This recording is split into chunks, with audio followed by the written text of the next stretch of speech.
Hello and welcome to those of you who are tuned in, and a particular welcome also to those of you who will be watching this on the website as we are recording this session. The session is actually covering higher, well, not just higher ed, but education and the opportunities in education in Egypt. And it's part of this 4-day conference organised by the British Egyptian Business Association in Cairo and the Egyptian British Chamber of Commerce in the UK. So in getting the event organised, that in itself is indicative of the cooperation that we've got running between the two countries. Our administrator today has very kindly just put up a slide with reference to the TA. The TA is actually the Trade Accelerator, and it has been launched in conjunction between the two organisations and also other business organisations in Egypt to actually make it easier for mid-sized businesses to do business in both countries. And that will include businesses involved in education. This is an experiment this week in a 4-day conference, which is a virtual conference. Which is by and large gone pretty well. But one of the things that we go to conferences for is for the coffee breaks and going around in the corridors. So I think you will find that the Trade Accelerator is a virtual experience where you can go online as though you were in the corridors or in the coffee shop looking for someone else. But today's session is on education, and we are honoured and extremely pleased to have the Deputy Minister for University Affairs, Dr. Ayman Ashour. So thank you for coming, Dr. Ayman. And the session is going to be moderated by a great friend of the Chamber, Dr. Omaima Hatem, who is Chancellor of the University of Hertfordshire, hosted by the Global Academic Foundation. So Omaima, if I may, I would like to hand this session over to you. And I will back off, and I look forward to hearing from the Deputy Minister and yourself. So thank you both very much for turning up. Thank you. Thank you, Ian. Thank you very much. As Ian just kindly introduced our guest speaker today, His Excellency Dr. Ayman Ashour, Deputy Minister for Higher Education and Research Centers. He also is an eminent professor of civil engineering and was a dean of the Faculty of Engineering at Ain Shams University for 6 years. We're very honored to have Dr. Ayman join us today to speak about the transnational education between the UK and Egypt. And actually, we do have a very interesting background that we will be very happy to join with our viewers, and we're very happy to take questions at the end. And we'll just ask Dr. Ayman to start, please. Dr. Ayman, if you will, give us an overview about the background and the government initiatives and all the successful stories that we've been having in Egypt, between Egypt and the UK. Thank you very much, Dr. Ayman. Thank you, Dr. Omaima. Good afternoon, everybody. Thank you very much for joining today's session. On behalf of His Excellency, the Minister of Higher Education and Scientific Research, I would like to thank the British Egyptian Business Association, as well as the Egyptian British Chamber of Commerce for organizing these beneficial virtual sessions across sectors. Egypt is home to an extensive higher education system with 27 public universities and 9 national universities nationwide. We have an ambitious national strategy in place that focuses on the development of universities' capabilities in applied research and innovation, upgraded cross-disciplinary curriculum that addresses national and international labor market needs, capacity building, faculty to improve teaching methodologies and student learning techniques, with the intention of producing graduates that are competitive on the global scale and can contribute effectively to addressing Egypt's labor market needs across the governorates. To this effect, the Ministry of Higher Education is leveraging our partnerships with international universities to raise the skills of our graduates. Egypt is the most represented African country in the Times Higher Education World University Rankings. Earlier this month, Times Higher Education released the top universities in Egypt 2021, which includes a total of 21 Egyptian universities. The Ministry of Higher Education continues to work on capacity building in the four main pillars of research: teaching, employability, and international repetition, to further increase the rankings of Egyptian universities. The United Kingdom and Egypt have, over the years, built a strong bilateral relationship, supporting the development of mutually beneficial partnerships in education, research, and innovation. United Kingdom is currently Egypt's fourth largest international research collaboration partner. In addition, Egypt is the #1 host country in Africa, with a total of 19,440 students, which is about 46% of the total, while Egypt alone accounts for 74.7% of undergraduate students in Africa. As an update of recent in-country initiatives, Egypt's national strategy includes the establishment of 15 national universities, in addition to 4 which are already launched. King Salman International University is located across 3 campuses in the cities of Al-Tor, Sharm el-Sheikh, and Ras Sidr in South Sinai. Governorate Al-Alamein in Sinai Governorate. Al-Alamein International University in the new city of Al-Alamein in Matruh Governorate. Galala University in South Governorate. And students have already enrolled for the 2021 academic year. The new Mansoura University in Bakahalea Governorate is expected to receive students beginning 21-22 academic year. National universities are actively seeking partnerships with international universities. Galala University is finalizing a partnership agreement with Arizona State University, Al-Alamein University with the University of Louisville in Kentucky, as well as with the University of East London. King Salman University is finalizing partnerships with the University of Birmingham and University of Leicester. In addition, there are 4 technological universities, with 3 already established: Cairo, Wesna, and Ben Suef, and 6 in the pipeline. The 3 universities offer specializations in information technology, mechatronics, and autotronics, power plant operation, and maintenance.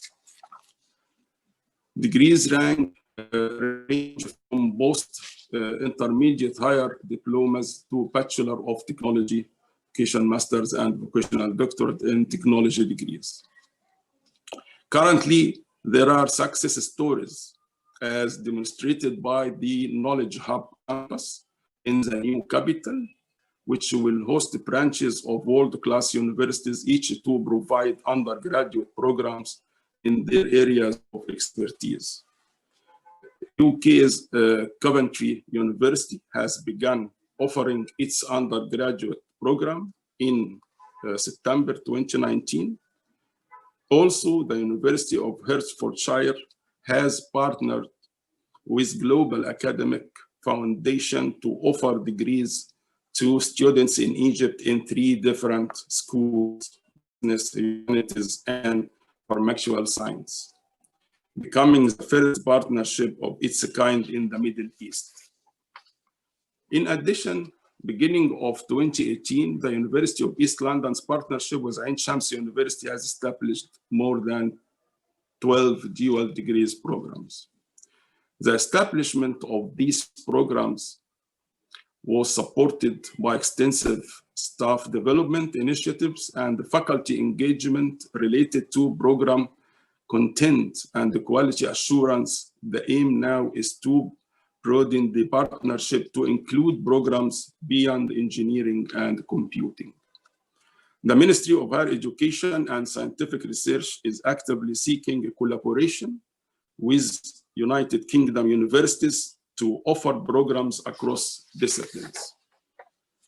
With the ratification of Law 162 in 2018, the government of Egypt has put in place several measures to encourage and facilitate the establishment of international branch campuses in Egypt, among which are the ability to operate within a framework of academic and institutional autonomy.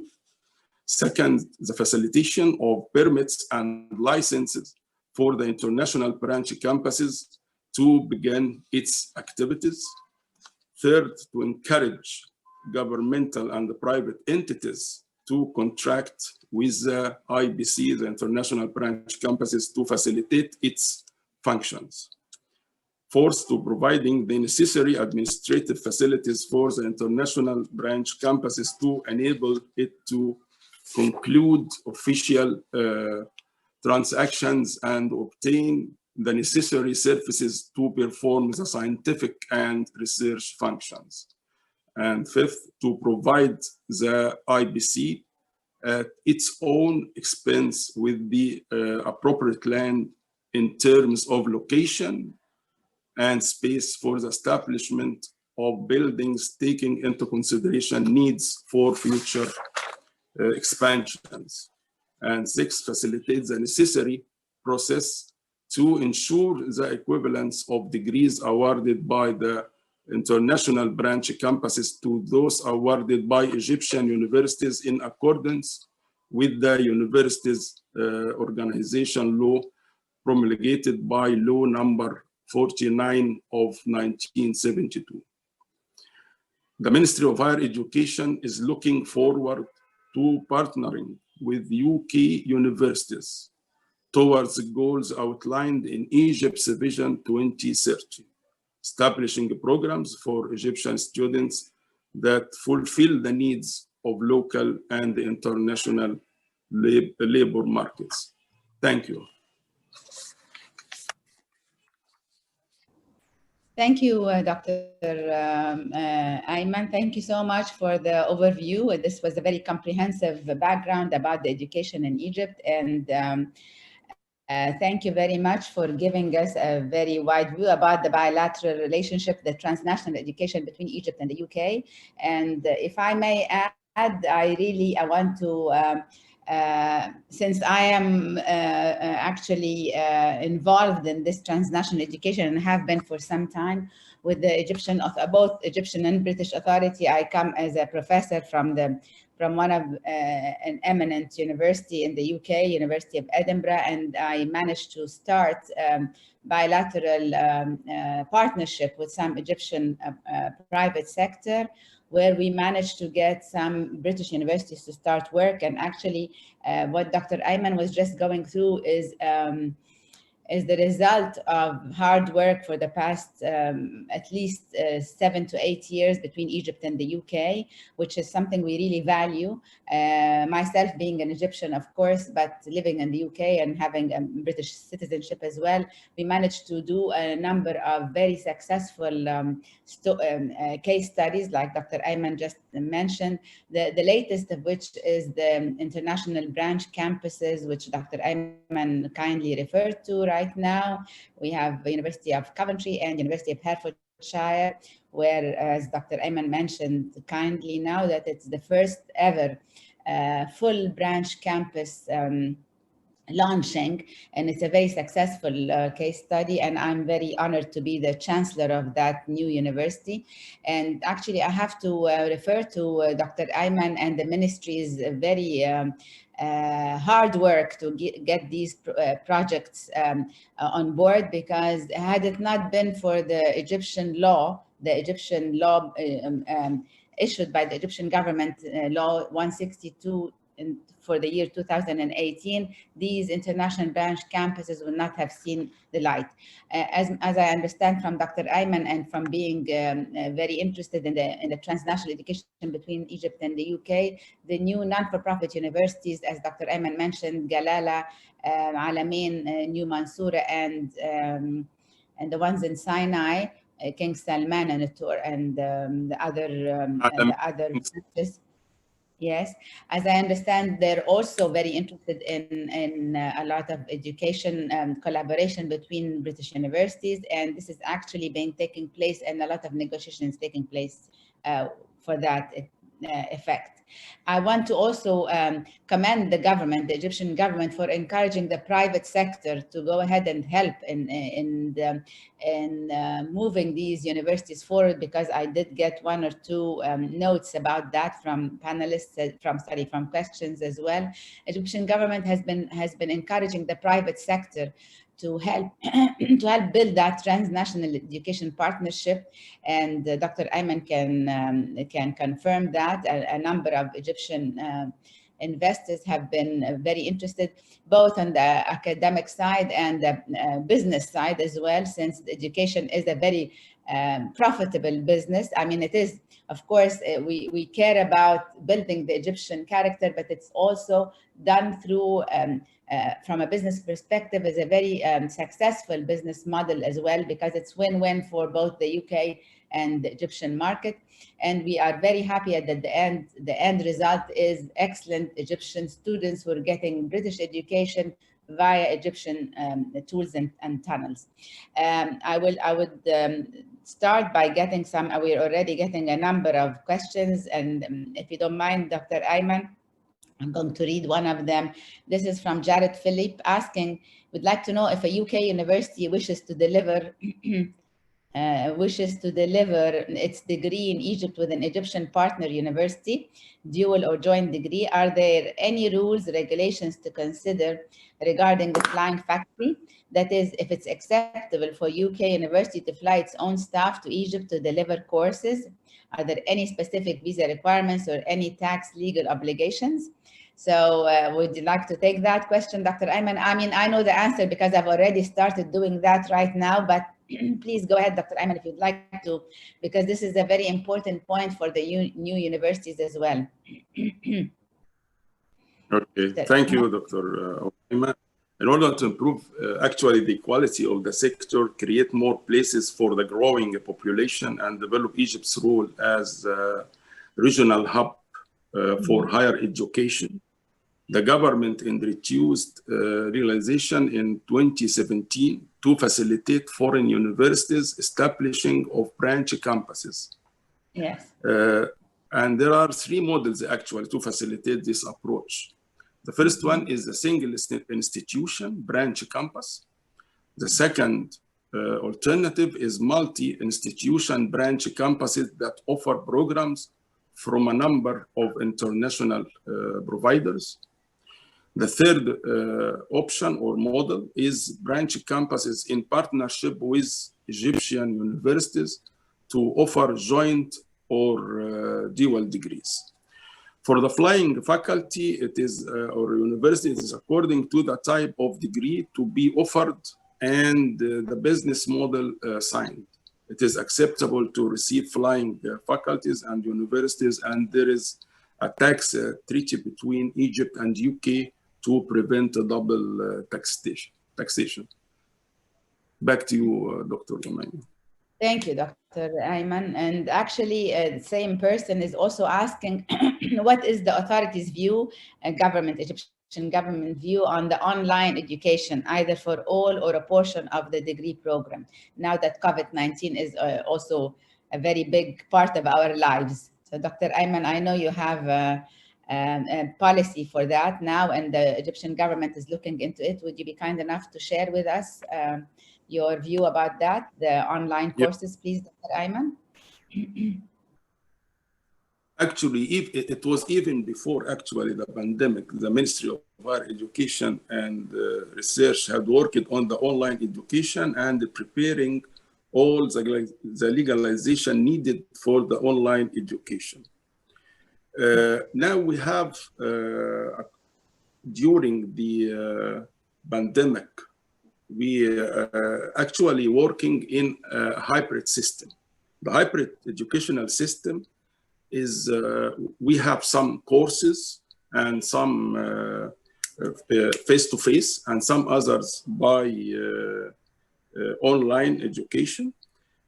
So now it's accepted as a portion of the degree program, where now the students are attending, let's say 50% from the their education, I mean the schedule physically, and another 50% will be on distance or online. So this is to facilitate actually and combining the two systems together, and now it is accepted to work actually based on the online education accepted degrees and the system itself.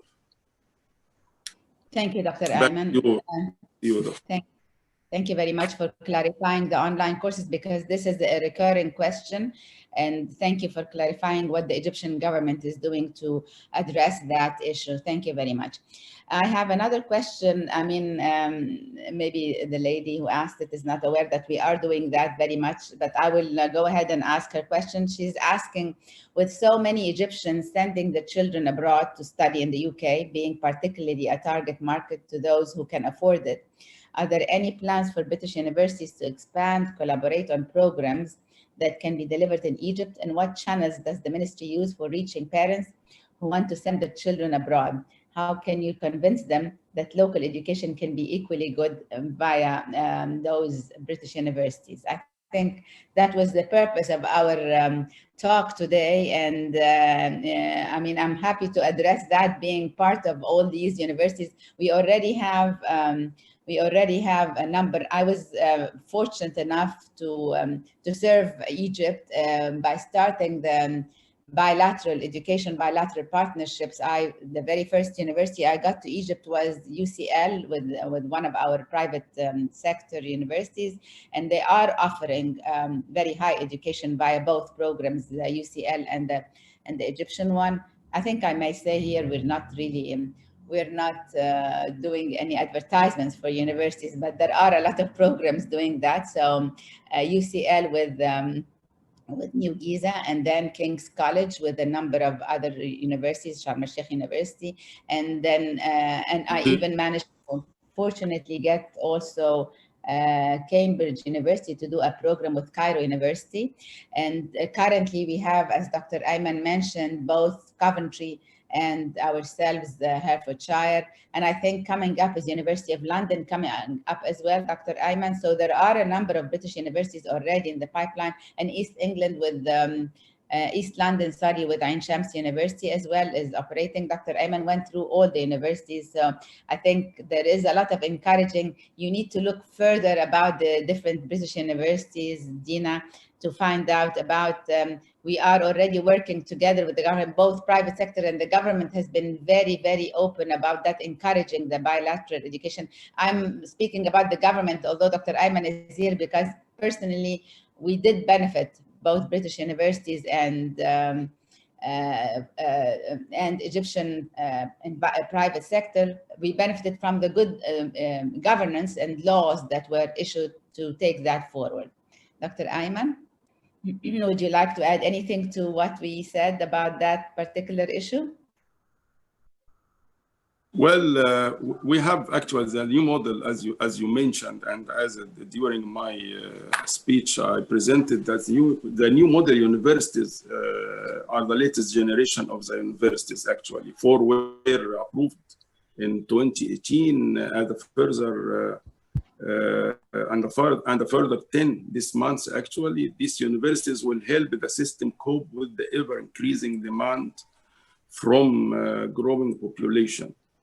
They will be different from the current university models in a number of important and significant ways. So we are supporting actually this type of cooperation and bilateral cooperation with the UK universities. the British universities. First one is the size of the university.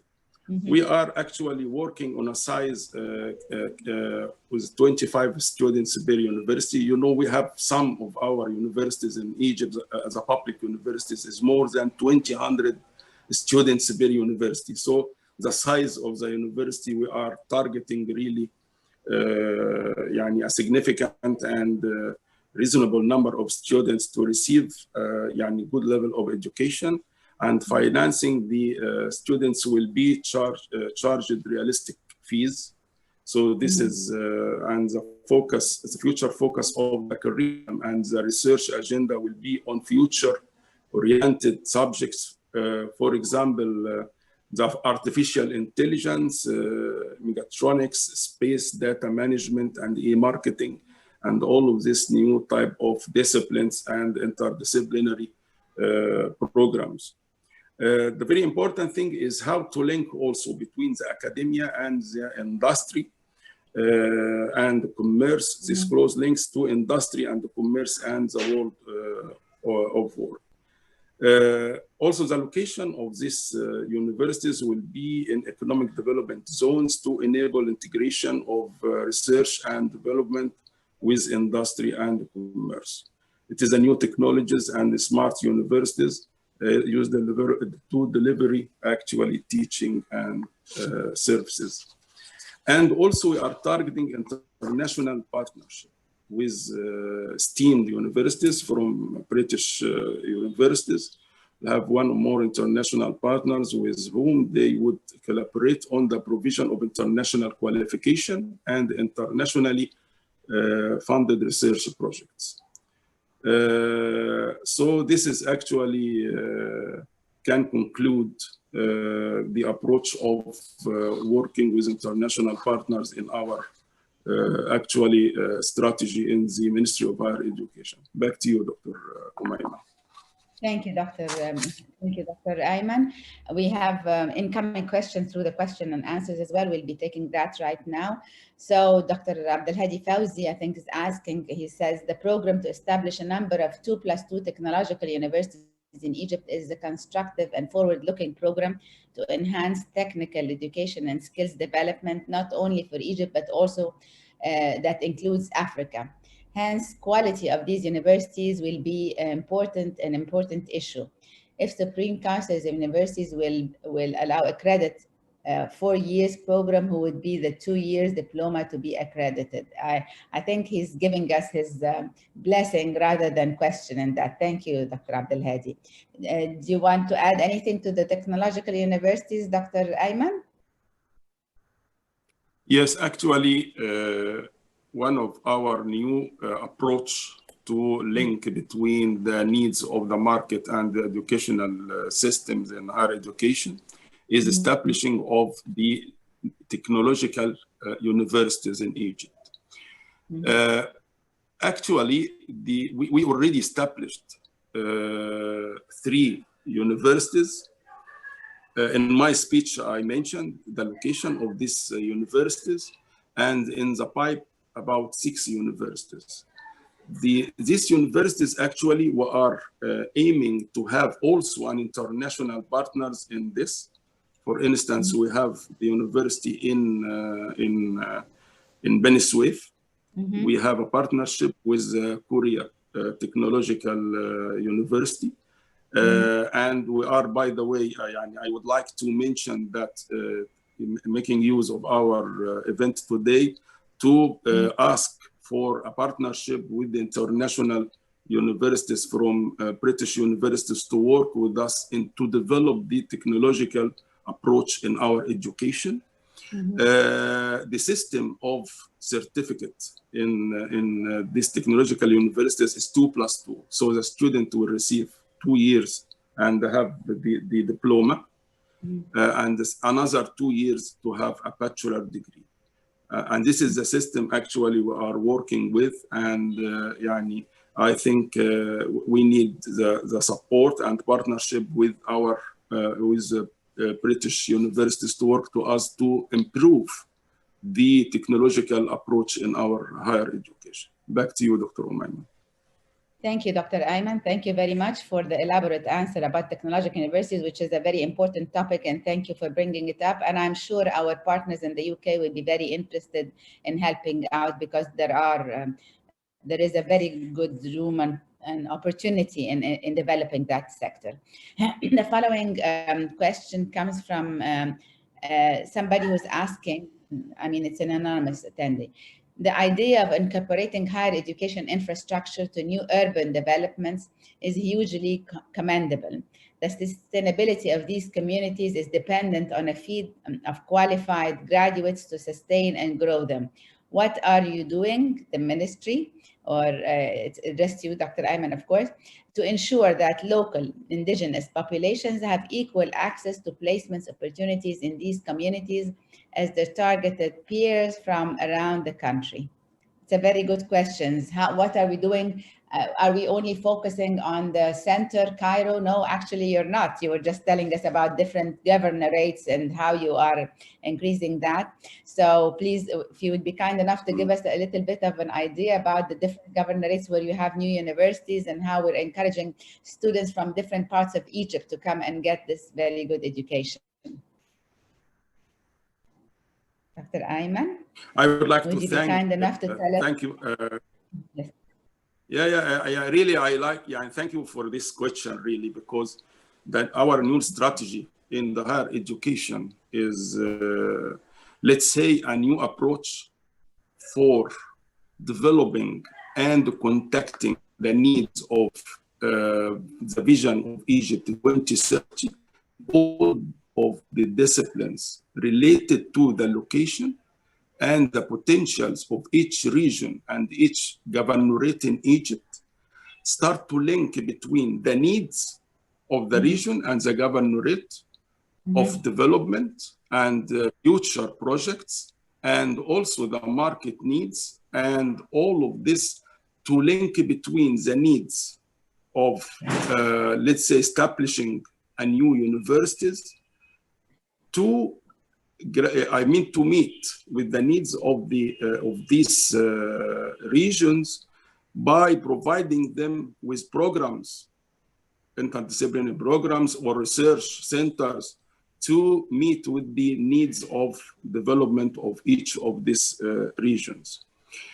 And I do believe that to establish a new university, even away from the Delta and the Nile River, in the desert, you can create a new urban areas. And each of this university has its own role. And I'll give you an evidence. The new 4 universities, which is the national universities, it's in Salman, King Salman in Sinai. It is a desert area with a specific, let's say, programs to meet the development needs in this area.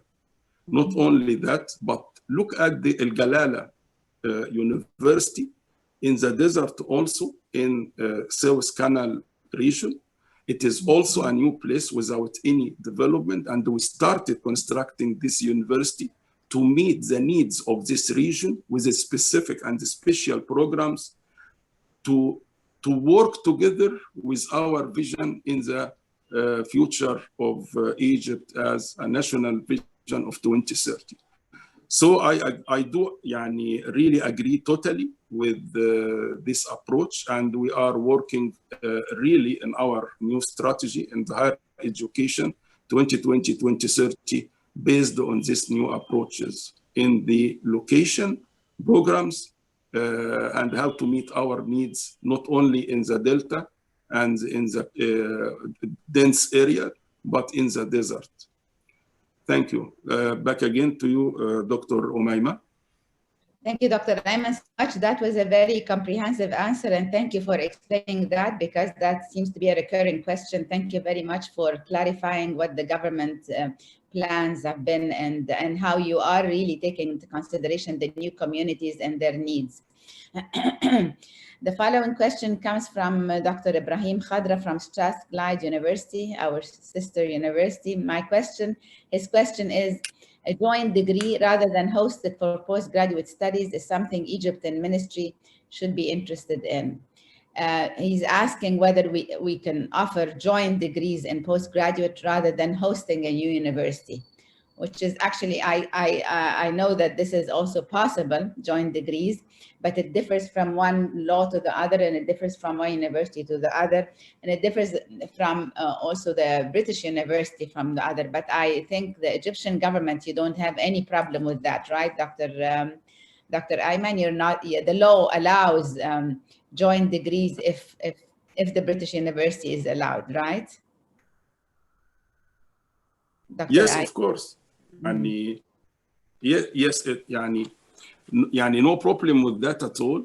And all of this means and the methods we are working, and it works. And we are in the Ministry of Higher Education encourage all of these approaches, actually, even here by receiving flying universities or branches or our dual degrees with our graduates abroad. So I think no problem with that at all. I agree totally with you.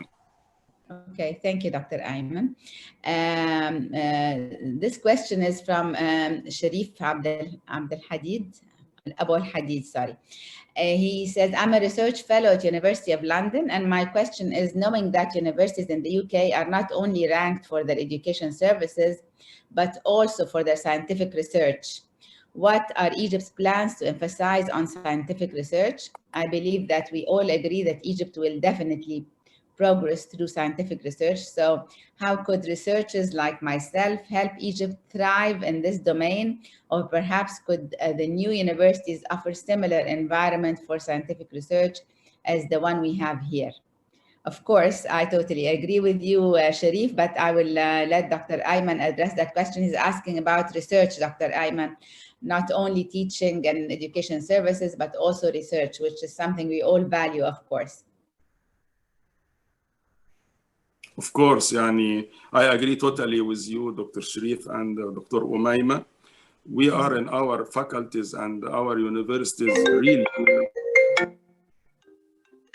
we have a very, very strong, actually, capability in the research work and how we are linking the research with our needs in the development plans in Egypt.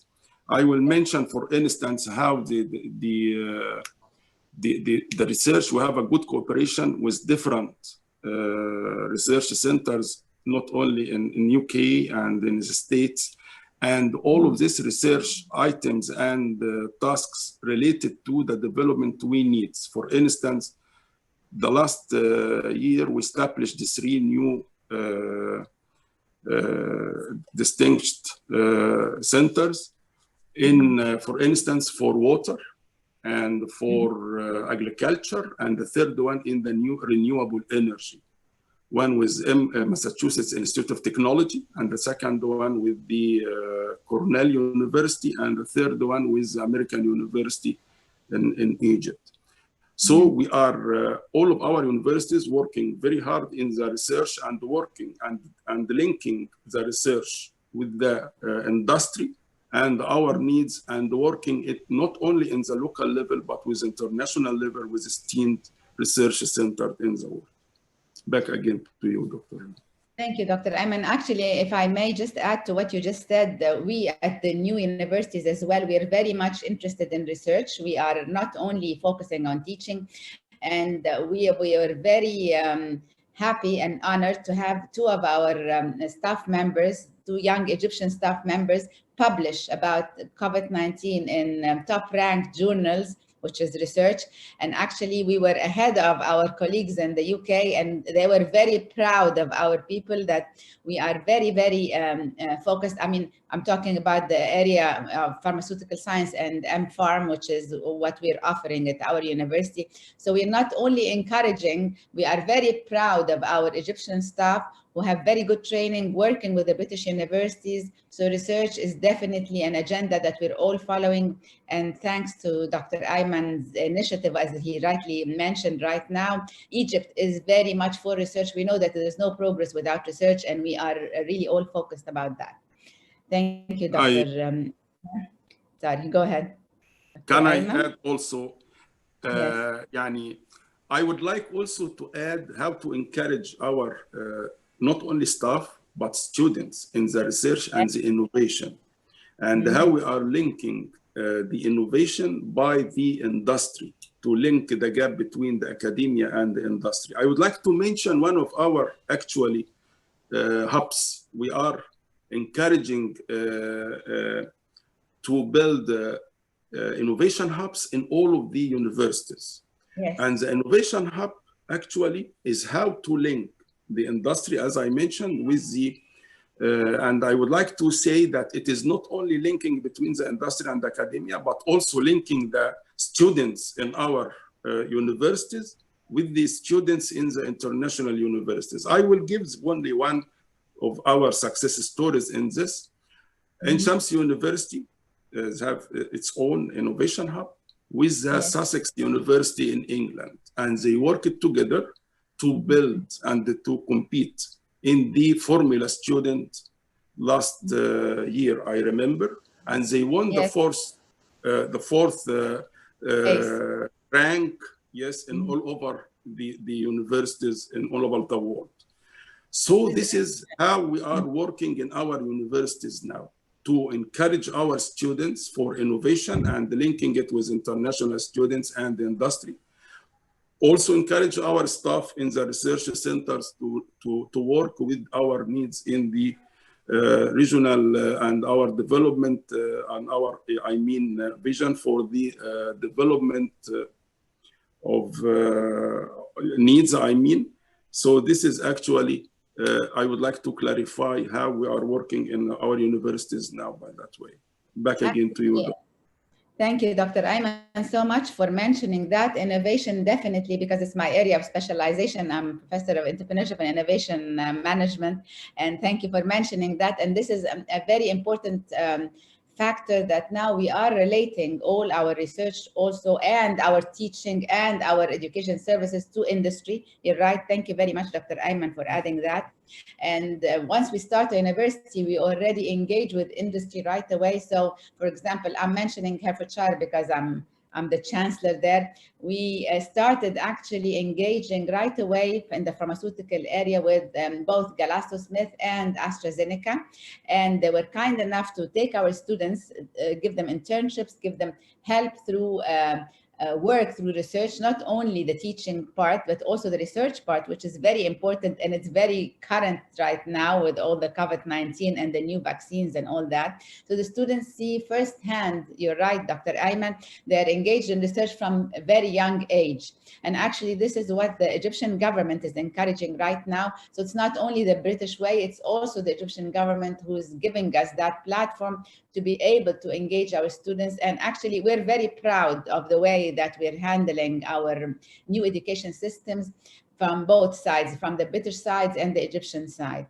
So I'm adding that success story to what Dr. Ayman said, because I'm very proud of this new endeavor that we're going through. Another very important endeavor, I managed to get a master's program in entrepreneurship and innovation center with the Cambridge University, which is one of the best in the world, and they have one of the best innovation hubs. And actually our students went and trained in Cambridge University, and we are very, very proud that our students, when they came back, thank you, Dr. Ayman, for reminding us, they managed to come up with innovations through their studies. One of them was a tester for the COVID-19 and early testing. And it was not only successful in Egypt, it's been used by everybody in the Egyptian government. Thank you for mentioning that, Dr. Ayman. But now, actually, they're taking it forward through Cambridge University to the NHS in London, in the UK. So this is another success story that we're very proud of. Our students are Egyptian, staff members are both Egyptian and British. Of course, they are being helped by the British staff members, which is the system that we want to encourage. And the outcome is incredible. Our students are really making us all extremely proud.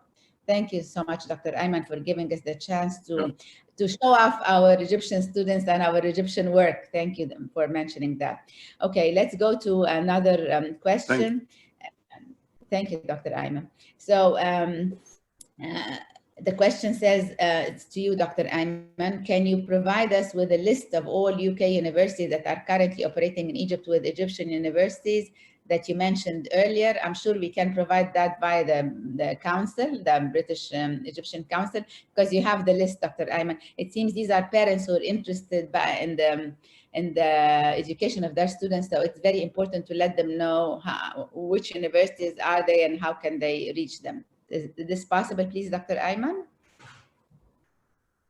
Yes, of course, I can send a list of the British universities are working with us in Egypt with different methods. As I mentioned, how we are cooperating with the British universities. I will send it to the British Council with all details needed for that. Okay. Thank you. Back again to you. Thank you, Dr. Ayman. This question is from Mr. Samih Talat. He's asking, does the non-profit Al Ahliya universities pose a threat to the IBCs and put them at a disadvantage given their sponsorship by the government? Dr. Ayman, do you have an answer to that? Does the non-for-profit Jamaat Al Ahliya, do they pose a threat to the international branch campuses being sponsored by your good selves and the government? I cannot take that question. It has to be you, Dr. Ayman. The non-profit universities or Al Ahliya, we are targeting to be an international universities. And as I mentioned in my speech, all of the national or non-profit universities working with the international universities. And I said in Galala, we have a partnership with Arizona University. And in Al Alamein, we have Louisville from Kentucky and East London. And we have also in King Salman, 2 British universities, I think Birmingham and Leicester. So this is the way we are working now, even in the non-profit universities, is to work with our international partners to be sure that the quality of education and the programs works and working with international educational level, and our graduates work not only in our local market, but can work in the regional market and the international market. So this is actually the way we are working in the non-profit universities. Back again to you, Dr. Omaima. Thank you, Dr. Ayman. I think what Samih was referring to is, do they pose a threat, or are they more competitive with the international branch campuses? He's worried about the international branch campuses cannot compete with you. Yeah. Oh, no, the branch, there is no. Sorry, I would say no. Each one of them has its own track. To have a partnership with an international university in the national universities, there is no 100%, let's say, as a campus of international university working in these universities, but some source of, let's say, programs. We receive programs from the international university, our partner. Also, some staff may be to guarantee the quality of education, and the international partner, our partner in this non-profit universities, is working with us, let's say, to guarantee the quality of education and the exams and the system itself. And by the end, we receive the dual degree. This is dual degree from the Egyptian university and from the international university. The other side, which is in the new administrative capital, the branch, the IBC, this is totally different, because in this time, in this type, the branch or the university, the international university attends by themselves. So they develop the courses and the quality and everything developed by the branch campus and the international universities.